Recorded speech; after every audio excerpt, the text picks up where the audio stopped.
आज हम बात करेंगे नंबर सिस्टम के पार्ट 3 की।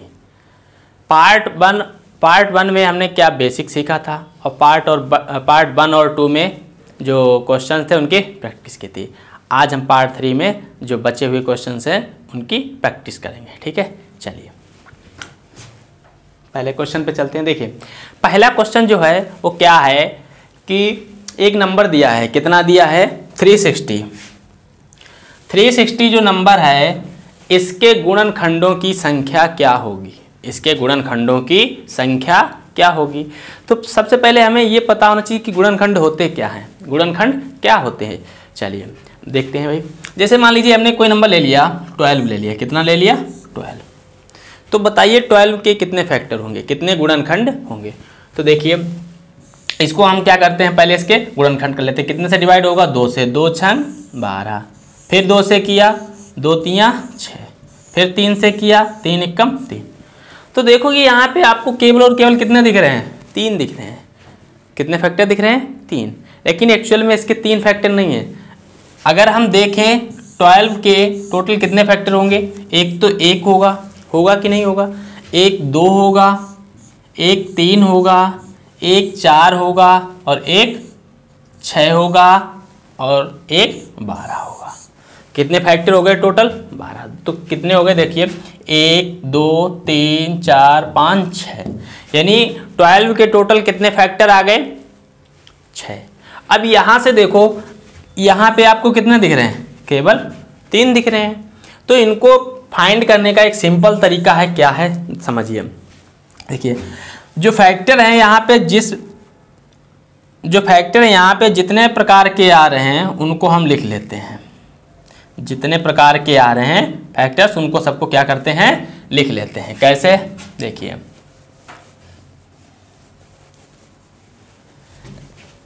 जैसे यहाँ पे 2 देखिए कितनी बार आया है, 2 बार आया है। 3 कितनी बार आया है, 1 बार आया है। ठीक है, तो हमें क्या निकालना है, नंबर ऑफ फैक्टर्स। तो number of factor equal to क्या होता है, number of factors equal to क्या होता है, जो फैक्टर, जो भी प्राइम फैक्टर जितनी बार आ रहा है, जितनी बार आ रहा है वो लिख लेते हैं। मान लेते हैं इसको मान लेते हैं P, इसको मान लेते हैं Q, और अगर और कोई आता तो उसको मान लेते हैं R। तो क्या हो जाएगा देखिए P + 1, Q + 1, R + 1। ठीक है, और ऐसे ही चलते रहेंगे। ठीक है, जितने प्रकार के फैक्टर आएंगे उनमें क्या करेंगे, एक ऐड करते जाएंगे। एक क्यों ऐड कर रहे हैं, क्योंकि इन सब में एक फैक्टर 1 भी होगा, सबका फैक्टर 1 भी आएगा। ठीक है, जैसे 3 का एक फैक्टर 3 होगा, 1 3 तो होगा ही, 1 होगा 3 की पावर 0, और किसी की पावर 0 होती है वो कितना होता है, 1 होता है। कैसे, अब इसके हम देखते हैं कितने, 2 कितनी बार आया है, 2 बार आया है, तो 2 + 1। ठीक है, 3 कितनी बार आया है, 1 बार आया है, तो 1 + 1। टोटल फैक्टर कितने हो गए, 3 × 2 कितने हो गए, 6। टोटल नंबर ऑफ फैक्टर कितने हो गए, 6। अब यहाँ से आपको क्लियर हो गया कि हमें जो फैक्टर हैं वो कैसे निकालने हैं। ठीक है, अगर छोटा नंबर है तो हम वैसे भी निकाल सकते हैं, लेकिन अगर बड़ा नंबर आ जाए तो कैसे निकालेंगे, चलिए देखते हैं। जैसे 360 दिया है, कितना दिया है 360, इसके कैसे करेंगे। फैक्टर्स हैं जो, इनसे एक क्वेश्चन हमेशा आता है एग्जाम में, चाहे वो टोटल नंबर ऑफ फैक्टर पूछ दे, चाहे वो प्राइम फैक्टर्स पूछ दे, ठीक है, या फिर टोटल ऑड फैक्टर्स पूछ दे, टोटल इवन फैक्टर्स पूछ दे, या total sum of all factors पूछ दे, या सम ऑफ ऑल इवन फैक्टर्स का पूछ सकता है, या फिर सम ऑफ ऑड फैक्टर्स को पूछ सकता है। ठीक है, चलिए तो हम इसको करते हैं, देखें कैसे। जैसे दिया है 360, कितना दिया है 360, तो सबसे पहले इसके क्या करेंगे, हम फैक्टर करेंगे। क्या करेंगे, फैक्टर करेंगे। कैसे, कितने से डिवाइड होगा, डिविजिबिलिटी रूल हमने पढ़ाए हैं तो आप लोगों ने पढ़ लिए होंगे शायद। चलिए देखते हैं कितने से डिवाइड होगा। 2 से हो जाएगा, 2 एक कम 2, 1 बचा, 16 हुआ, 2 अट्ठे 16, 0। फिर 2 से डिवाइड किया, कितनी बार जाएगा, 2 नेम 18, 0। फिर 2 से डिवाइड किया, 2 चौके 8, 2 पंचे 10। अब देखो 2 से नहीं होगा तो अब किस पे जाएंगे, 3 से। 3 कम 3, 3 पंचे 15। फिर 3 से किया, 3 पंचे 15। अब 5 से करेंगे तो 5 एक कम 5। अब हमें क्या निकालना है यहाँ पे, टोटल नंबर ऑफ फैक्टर्स। क्या निकालना है, टोटल नंबर ऑफ फैक्टर्स। तो कुल गुणनखंड कितने हो जाएंगे बताइए, कुल गुणनखंड कितने हो जाएंगे। देखो 2 कितनी बार आ रहा है, 3 बार। 2 नहीं लेना है, 2 कितनी बार आ रहा है, उनकी संख्या, जितनी बार 2 आ रहा है वो संख्या लेनी है। तो 2 कितनी बार आ रहा है, 3 बार। तो 3 + 1 हो जाएगा, क्लियर। इनटू 3 कितनी बार आया है, 2 बार आया है, तो 2 + 1 हो जाएगा, क्लियर। 5 कितनी बार आया है, 1 बार हो जाएगा, तो ये कितना हो जाएगा, 1 + 1। अब इनको सॉल्व कर लेते हैं, तो कितना हो जाएगा, 3 और 1 4 गुणे 2 और 1 3 गुणे 2, 4 गुणे 3 कितना हो जाएगा, 12, 12 2 जा 14। तो टोटल नंबर ऑफ फैक्टर्स कितने हो जाएंगे, 24। इसका आंसर क्या आ जाएगा, ए हो जाएगा। क्या आंसर हो जाएगा, ए, क्लियर। चलिए अगले पे चलते हैं। बताइए सभी लोग, करिए जल्दी से इसको।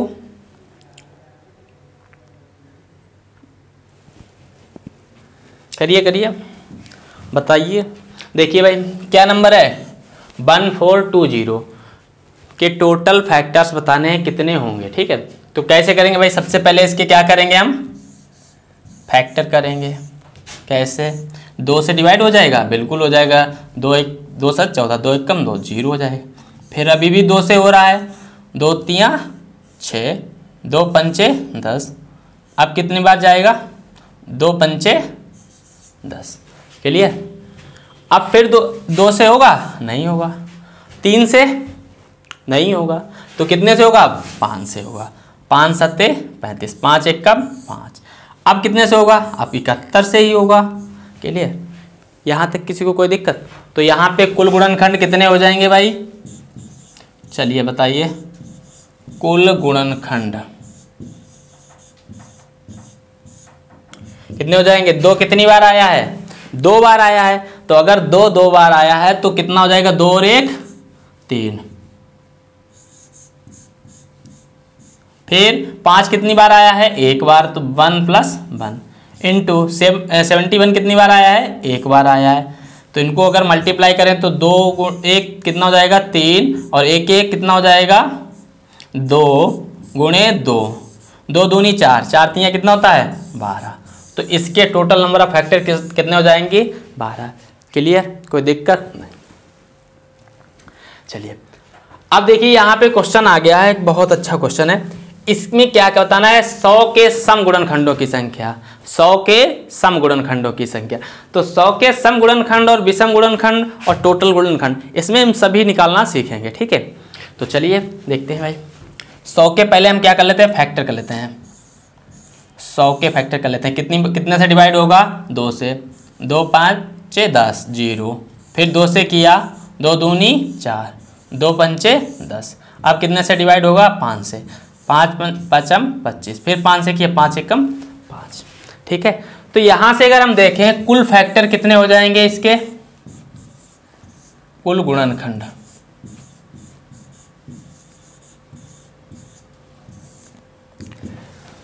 दो कितनी बार आया है, 3 बार आया, 2 बार आया है, तो 2 + 1 हो जाएगा, ठीक है। 5 कितनी बार आया है, 2 बार आया है, तो 5 कितना हो जाएगा, 2 + 1। तो देखो टोटल नंबर ऑफ फैक्टर कितने हो जाएंगे, 2 और 1 3 गुणे 3, तो कितना आ जाएगा, 9 आ जाएगा। कोई दिक्कत नहीं। अब आते हैं दूसरे क्वेश्चन पे। देखिए क्वेश्चन आपसे यहाँ पे पूछा है केवल सम गुणनखंड, ठीक है। आपको आना सभी चाहिए, आप टोटल तो निकाल सकते हो, अब सम निकालना सीखिए। सम गुणनखंड कैसे निकालोगे,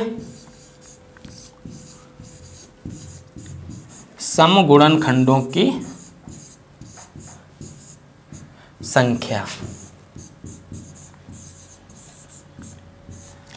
जब भी आपको समगुणनखंडों की संख्या निकालनी हो, समगुणनखंडों की संख्या में क्या करेंगे, समगुणनखंडों की संख्या में क्या करेंगे, जो 2 की पावर जितनी आई वो ले लेंगे और जो 1 जोड़ते हैं वो नहीं करेंगे। ठीक है, समगुणनखंडों की संख्या में क्या करेंगे, जो 2 हैं वो ले लेंगे और 1 नहीं लेंगे। क्यों? क्योंकि 1 कैसा है, विषम गुणनखंड है।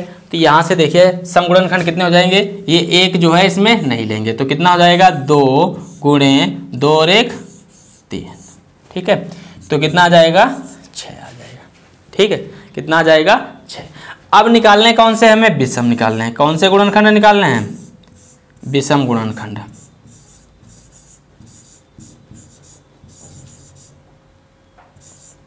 विषम गुणनखंड कैसे निकालोगे, या तो आप टोटल में से माइनस कर दो, ठीक है, या फिर क्या करो, सम वाले में हमने 1 नहीं लिया, अब विषम वाले में क्या नहीं लेंगे, 2 की पावर नहीं लेंगे, तो जो बचे हैं वही ले लेंगे। तो कितना हो जाएगा 2 + 1, तो 3 कितना आ जाएगा इसका, 3 आ जाएगा। क्लियर। अब या तो आप यहाँ से माइनस कर सकते थे, 9 - 6 कर देते, 3 आ जाता। ठीक है, या आपने विषम निकाल दिए तो विषम क्या करिए, टोटल में से माइनस कर दीजिए। ठीक है, तो इसका आंसर कितना आ जाएगा, क्या था, 100 के समगुणनखंडों की संख्या कितनी आई थी, 6। चलिए हम इसको जस्टिफाई भी कर लेते हैं। कैसे, 100 के गुणनखंड कौन कौन से होंगे, एक तो होगा 1, दूसरा होगा 2, फिर 4, फिर 5, फिर 10, फिर 20, फिर 25, फिर 50, फिर 100। ठीक है, इतने ही होंगे।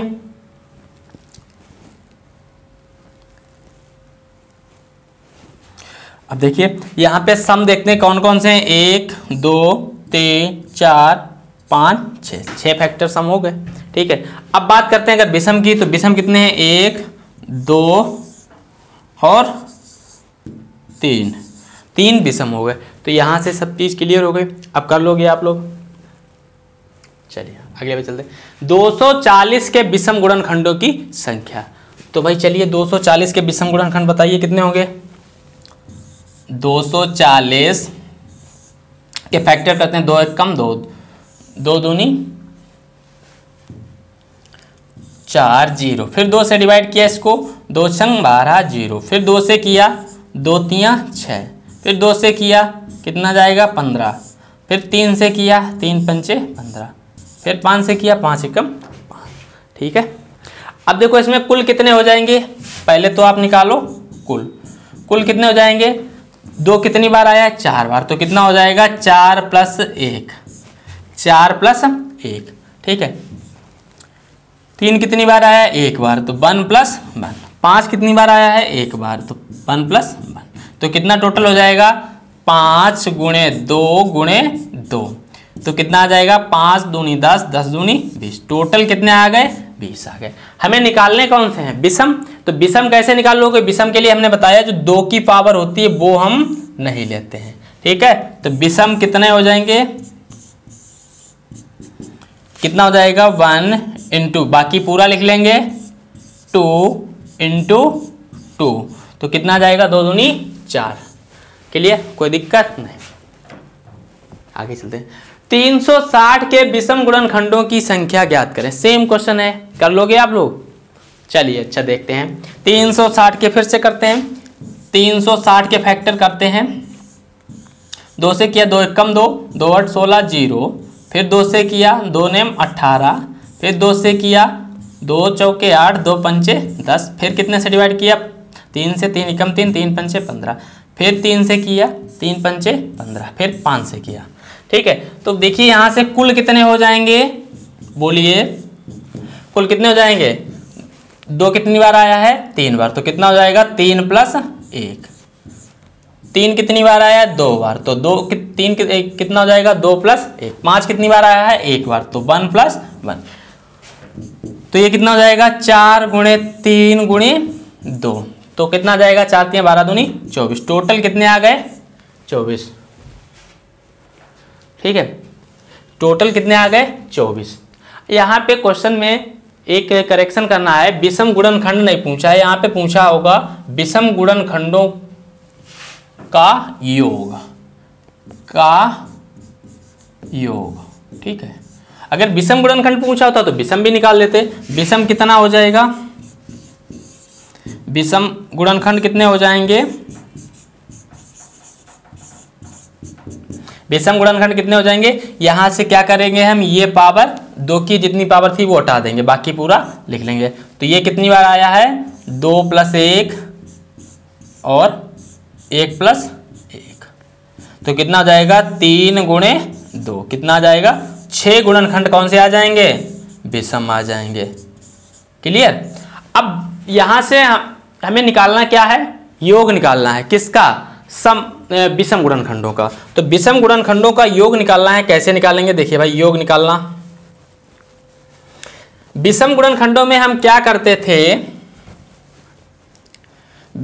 जो भी 2 की पावर होती थी उसको क्या करते थे, हम नहीं लेते थे। वही यहाँ पे क्या करना है हमको, योग में भी विषम गुणनखंडों की जितनी पावर है वो ले लेनी है, और सम गुणनखंड यानी 2 की जितनी पावर है वो नहीं लेनी है। तो विषम गुणनखंडों का योग क्या हो जाएगा, देखिए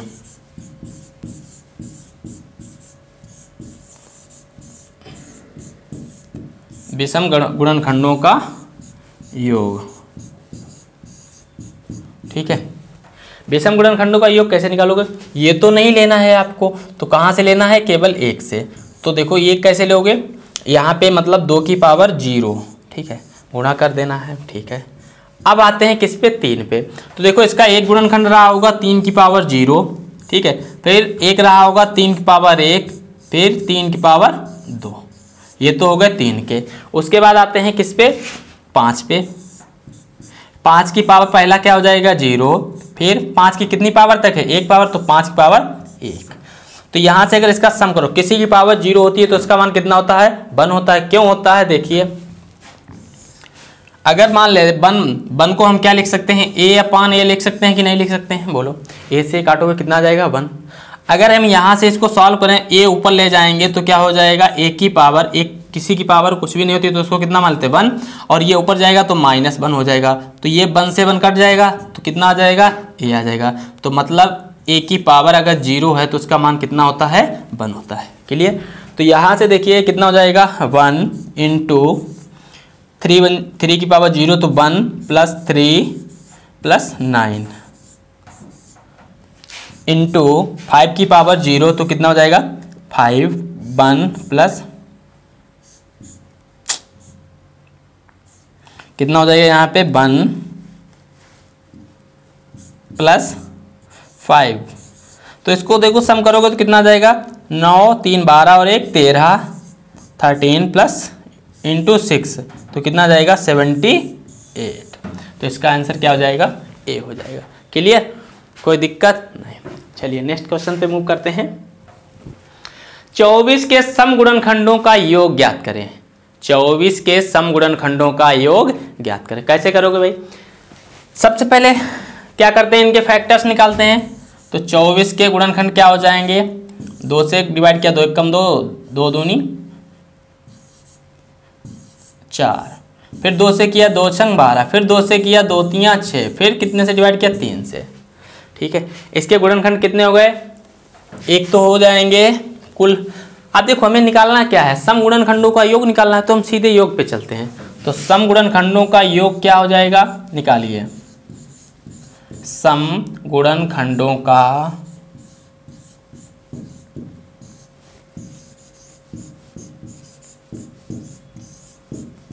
योग, सम गुणनखंडों का योग क्या हो जाएगा। देखो हमें क्या करना है, अब जो भी यहाँ पे ये गुणनखंड थे, ठीक है, 2 के, उनको लेना है और जो 1 था उसको नहीं लेना है। तो क्या करेंगे इसको हम, देखो 2 की पावर 0 प्लस 2 की पावर 1 प्लस 2 की पावर 2 प्लस 2 की पावर 3, ठीक है, एक तो ये हो जाएगा, इंटू 3 की पावर 0 प्लस 3 की पावर 1। क्लियर, ये हो जाएंगे। तो उनको सॉल्व करते हैं। 2 की पावर 0 कितना होता है 1, प्लस 2 की पावर 1 कितना होता है 2, प्लस 2 की पावर 2 कितना होता है 4, प्लस 2 की पावर 3 कितना होता है 8। क्लियर, इसी प्रकार से 3 की पावर 0 कितना होता है 1, 3 की पावर 3 कितना होता है 3। इनको सॉल्व करते हैं, कितना हो जाएगा 8 4 12 और 2 14 और 1 15 गुणे 3 और 1 4, तो कितना हो जाएगा 15 चौके 60। तो सम गुणनखंडों का योग कितना आ जाएगा 60 आ जाएगा। ठीक है, चलिए नेक्स्ट क्वेश्चन पे मूव करते हैं। अब देखो व्यंजक के अभाज्य गुणनखंडों की संख्या समझिए। पहले एक कॉन्सेप्ट लिख लीजिए, यदि ए कामा बी कामा सी कामा डी अभाज्य संख्याएं हों, क्या हों, अभाज्य संख्याएं हों, तो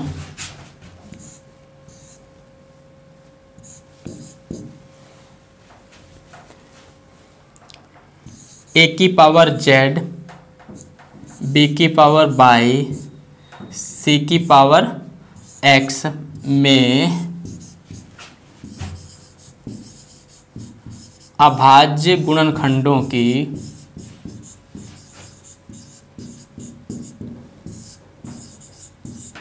संख्या क्या हो जाएगी, जो इनकी पावर्स हैं उनको क्या करेंगे हम ऐड कर लेंगे, z plus Y plus X plus dot dot. ठीक है, ऐसे ही चलता रहेगा। तो यहाँ से चलिए हम करते हैं, देखो कैसे करेंगे इसको। देखो कितना है 6 है, 6 क्या है अभाज्य है नहीं है, तो कैसे इसको 6 को लिखेंगे 2 गुणे 3 की पावर 4 लिख सकते हैं ना। इसी प्रकार से 8 को क्या लिखेंगे 2 गुणे 2 गुणे 2 की पावर 6 इंटू 10 को क्या लिखेंगे 2 गुणे 5 की पावर 8 गुणे 12 को क्या लिखोगे 3 गुणे 2 गुणे 2 की पावर 10। ठीक है, अब यहाँ से सॉल्व करो। देखो 2 की पावर 4 और 3 की पावर 4, तो इसमें टोटल कितना आ जाएगा 8 आ जाएगा। कितना आ जाएगा, एक 2 की पावर 4 एक 3 की पावर 4, तो कितना आ जाएगा 8 आ जाएगा।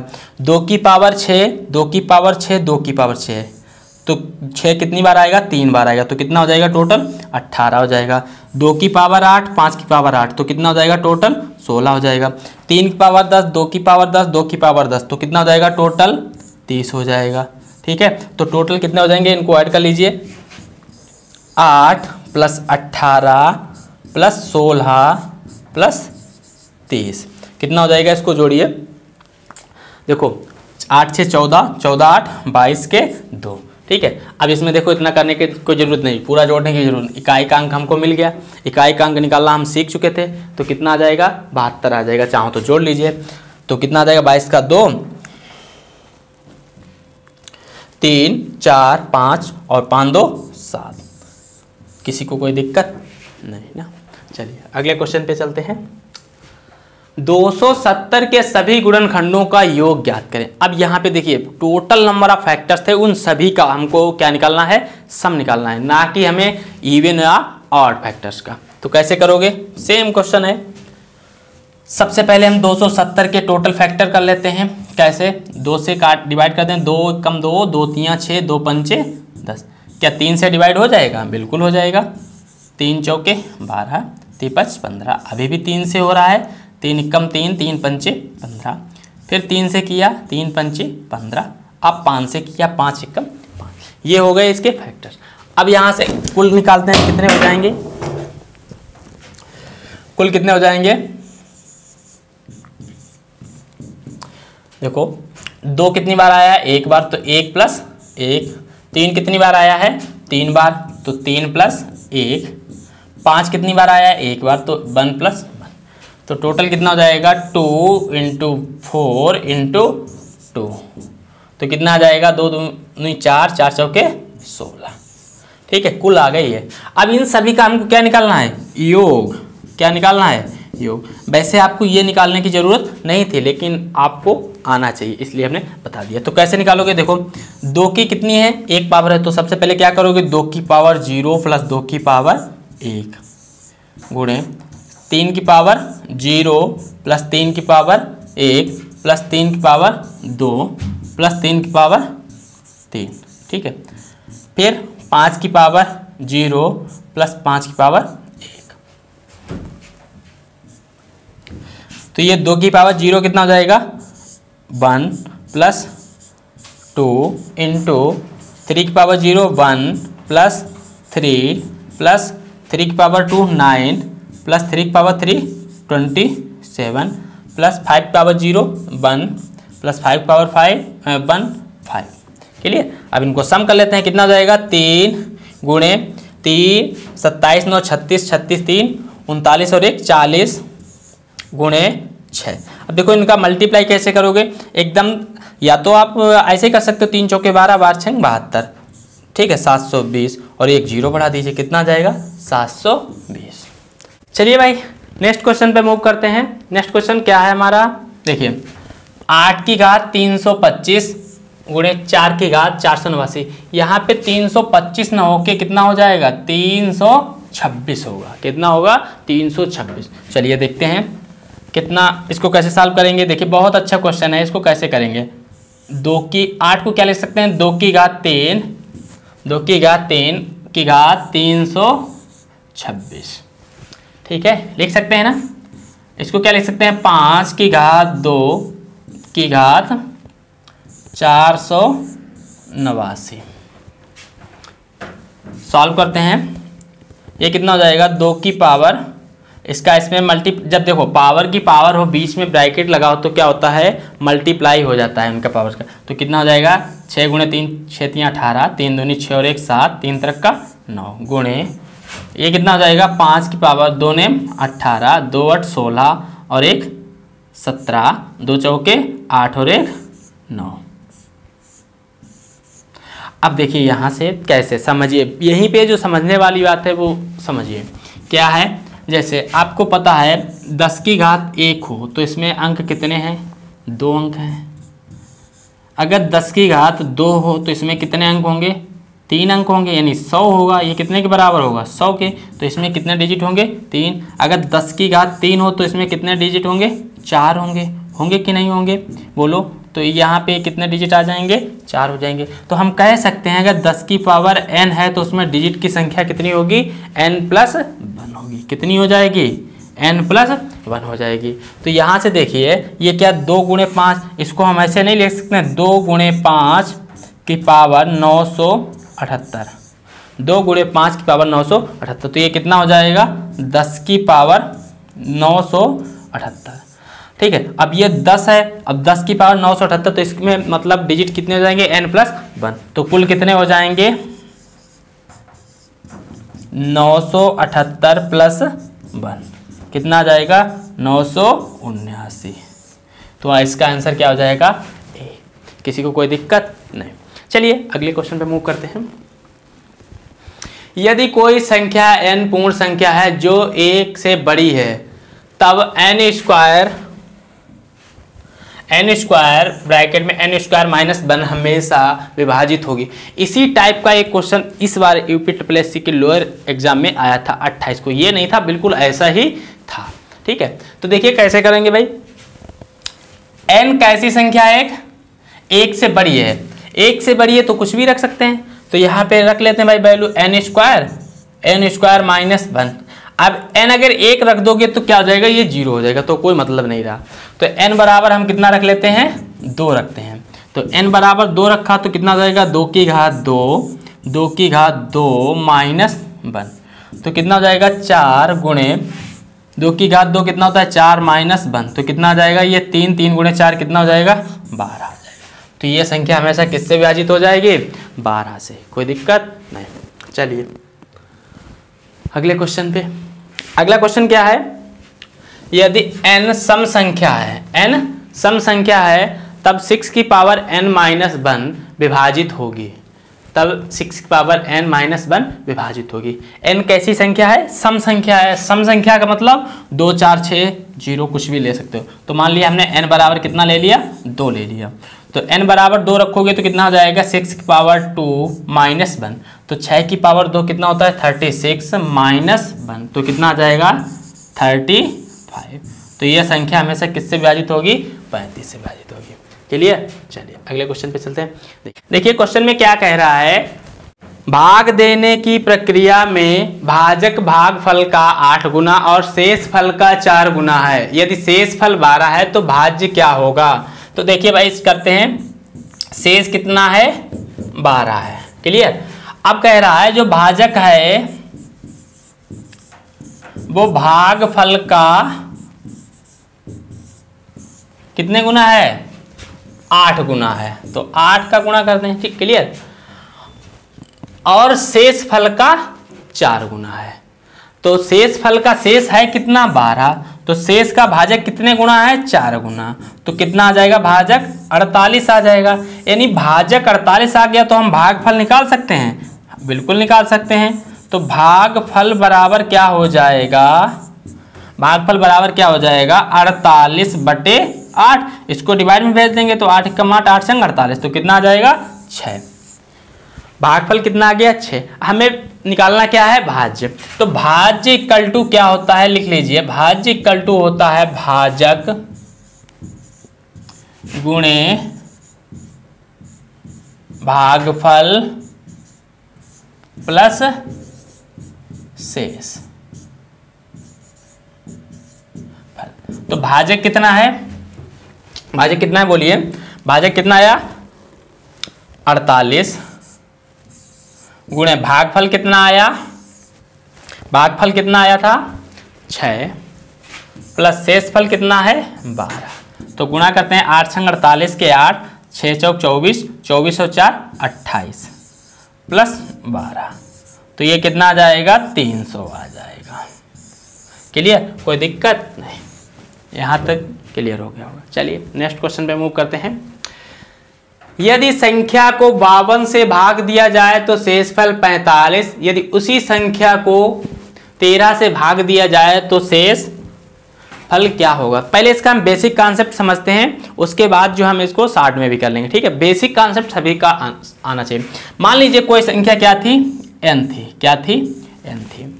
इसको हमने किससे भाग किया, d से भाग किया, d से भाग किया। मान लीजिए कितने टाइम्स गया, q टाइम्स से गया और रिमाइंडर क्या बचा r रिमाइंडर बचा। क्लियर, ये होता है भाग, क्या होता है भाजक, ये भागफल, ये भाज्य और ये शेषफल होता है। अब यहां से अगर हम भाज्य निकालें, भाज्य निकालें तो भाज्य इक्वल टू क्या हो जाएगा, यानी n बराबर क्या हो जाएगा d into Q plus r हो जाएगा कि नहीं हो जाएगा, बोलो। क्लियर, वही यहां पे हमें करना है। अब जो ये संख्या आई है, अब इसी संख्या को फिर से कोई नंबर होगा, मान लेते हैं क्या नंबर था p नंबर था, p से इसको फिर से भाग किया जा रहा है। तो जब ये p से भाग किया जा रहा है तब शेष क्या बचेगा। चलिए हम अपने क्वेश्चन पे चलते हैं, कैसे करेंगे क्वेश्चन को देखिए।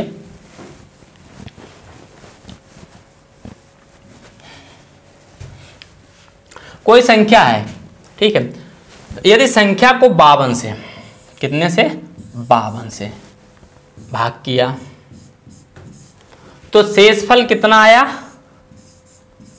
45 आया, और मान लिया ये कितनी बार गया q टाइम्स गया। अब इसी संख्या को फिर से कितने से किया गया 13 को, तो शेषफल बताइए। तो देखो कैसे करोगे, यहां से अगर हम n निकालें तो n बराबर कितना आ जाएगा 52 इंटू क्यू प्लस 45, ये संख्या हो जाएगी। अब इसको फिर से कितने से डिवाइड किया गया 13 से, 13 से किया गया।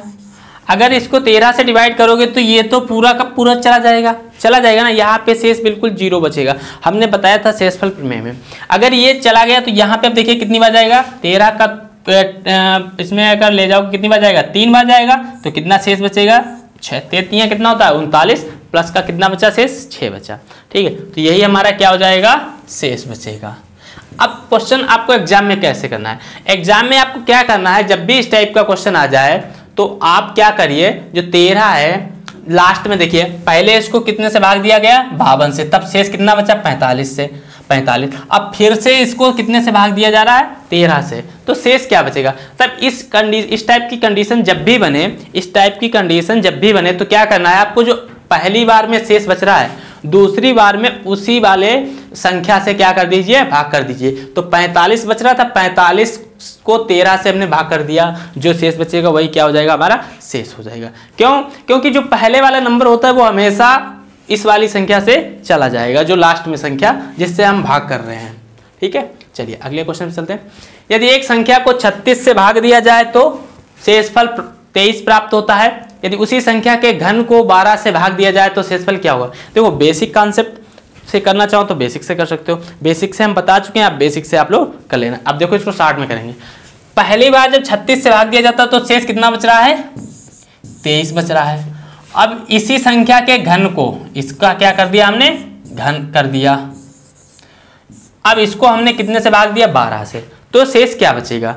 तो देखो हम क्या करेंगे, इसको कितनी बार ले जाएंगे, एक तो हम माइनस में ले जा सकते हैं, एक तो प्लस में। हम शेषफल प्रमेय पढ़ा चुके हैं। अगर 12 एक कम 12 ले जाओगे तो कितना बचेगा, 11 का क्यूब। अब 11 का क्यूब कितना होता है, 1331 होता है। कितना होता है, 1331। तो वो करना फिर से भाग करना पड़ेगा। तो हम क्या करते हैं, माइनस में लिए जा रहे हैं। एक बार माइनस में ले गए तो 12 दूनी कितना हो जाएगा, 24 हो जाएगा। तो 23 माइनस 24 करोगे कितना बचेगा, -1। और माइनस की पावर कैसी संख्या है, विषम संख्या है, तो उत्तर किस में आएगा, माइनस में आएगा। कितना आ जाएगा, -1/12।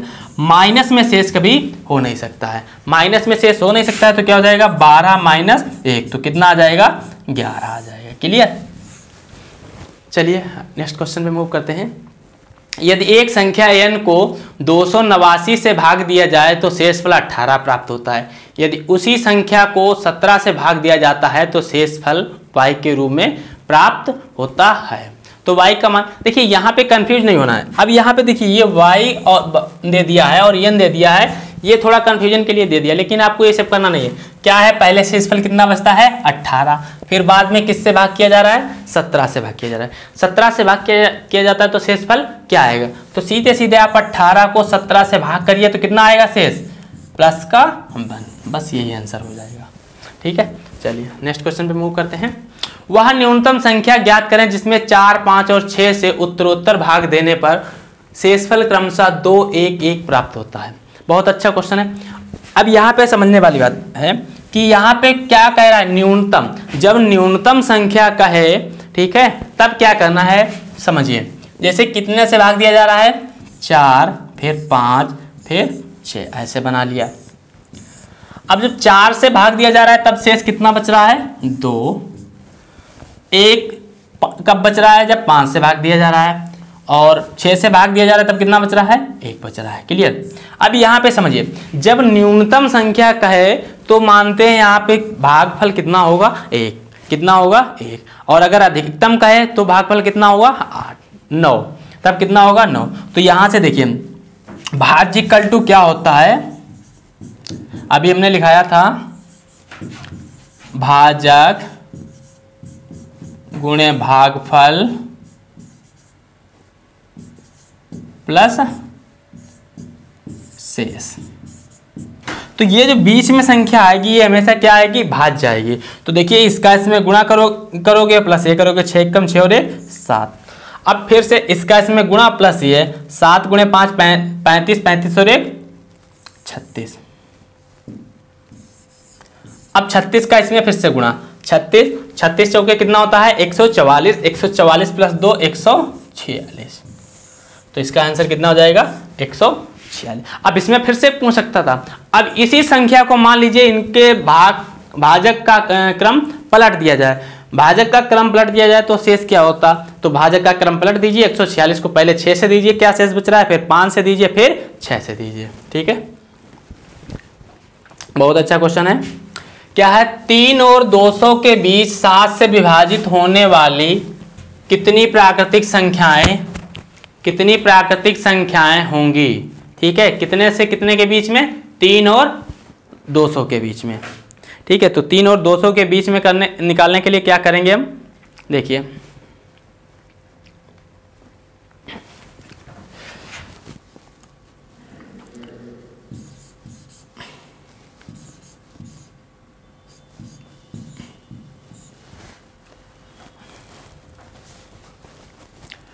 तीन से विभाजित 3 और 200। ठीक है, कितने से विभाजित होने वाली, 7 से। तो पहली कौन सी होगी 3 से विभाजित होने वाली, 7, और लास्ट वाली कौन सी होगी वो हमें निकालनी पड़ेगी। तो कैसे निकालोगे, 200 को 7 से भाग करिए, 7 दूनी 14, 6 बचा 0, 7 8 56, कितना बचा 4, यानी जो 4 ये शेष बच रहा है ये इसमें से क्या कर दीजिए माइनस कर दीजिए। तो 200 माइनस 4 करोगे तो कितना आ जाएगा 196। तो लास्ट संख्या कौन सी होगी 196। पहली संख्या जो 7 से है वो कौन सी विभाजित होगी 7, और अंतिम संख्या कौन सी होगी 196। तो क्या हो जाएगी, हमें पूछा है संख्याएं, तो संख्याओं की संख्या कितनी हो जाएगी,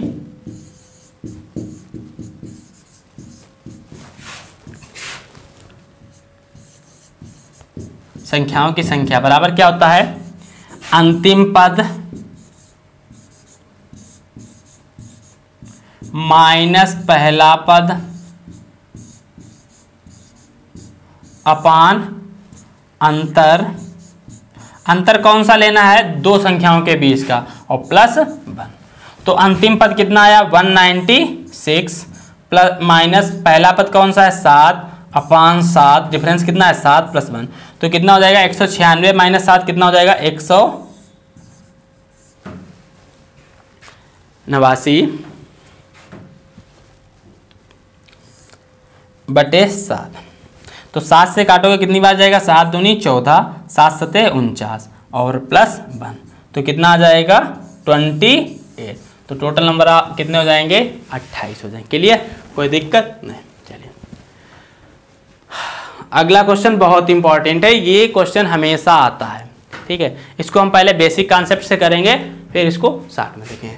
देखो 380 आम हैं जिसमें से कुछ लड़के तथा कुछ लड़कियां के बीच बांटे जाते हैं जिनकी संख्या कितनी है 85 है। प्रत्येक लड़के को 4 आम तथा प्रत्येक लड़की को 5 आम मिलते हैं, तो लड़कों की संख्या ज्ञात करें। देखो इसको बहुत अच्छे से समझना, बहुत अच्छे से, नहीं तो क्या हो जाएगा आप फार्मूले रटते रहोगे। देखो एक तरफ लिख लेते हैं क्या बॉयज और दूसरी तरफ गर्ल्स। अब यहाँ समझिए बॉयज को कितना मिल रहा है 4 आम मिल रहा है और लड़की को कितना मिल रहा है 5। तो लड़की को जो 5 मिल रहे हैं उनको हम 4 + 1 लिख सकते हैं कि नहीं लिख सकते हैं, बोलो लिख सकते हैं ना, ठीक है। अच्छा टोटल हैं कितने 85 हैं, कितने हैं 85 हैं। अगर हम देखें यहाँ पे टोटल कितने हैं 85 हैं। अगर हम देखें सभी को लड़के और लड़की को 85 जो भी हैं लड़के और लड़कियां उन सभी को कितने मिल रहे होते 4 आम मिल रहे होते, तो कितने हो जाते 85 × 4, तो कितना जाता है 4 × 5 = 20, 4 × 8 = 32 और 2 = 34, यानी 340 आम बट जाते। 340 आम क्या होते बट जाते अगर सभी को 4-4 मिलते। लेकिन टोटल आम हैं कितने 380, तो शेष कितने बचेंगे 380 - 340, कितने बचे शेष 40 आम बचे। अब ये जो 40 आम बचे वो किसकी वजह से बच रहे हैं, जो लड़की को 1 आम एक्स्ट्रा बच रहा है। तो ये यहाँ से हमें पता लगता है क्या कि 1 यूनिट बराबर कितने के बराबर है 40 के। 1 यूनिट बराबर कितने के 40 के। तो लड़कियां कितनी हो जाएंगी भाई 40 हो जाएंगी और लड़के कितने हो जाएंगे 85 - 40 करोगे तो कितना आ जाएंगे 45 आ जाएंगे। क्लियर। तो हमसे पूछा क्या है लड़कों की संख्या, तो लड़कों की संख्या कितनी हो जाएगी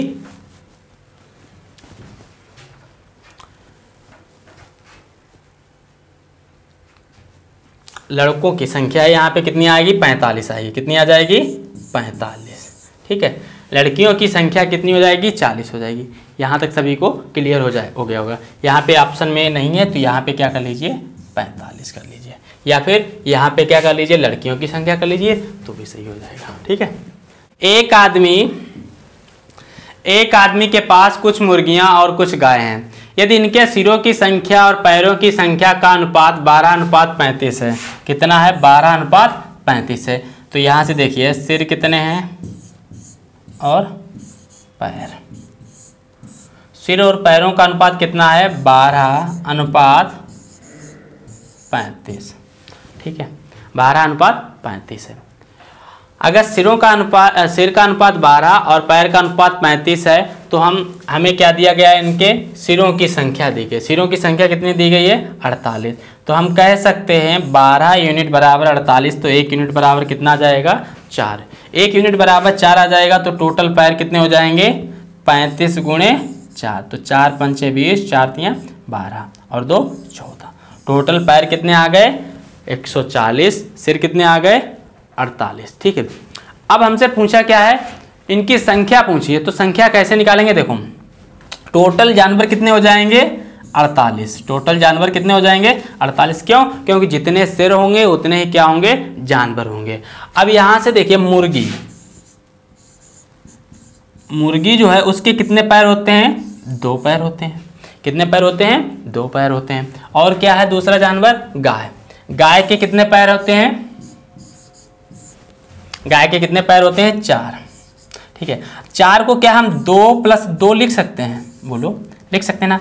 अब यहां से समझिए, अगर सभी जानवर 2 पैर के होते तो टोटल कितने पैर हो जाते? 48 × 2, तो कितना हो जाता?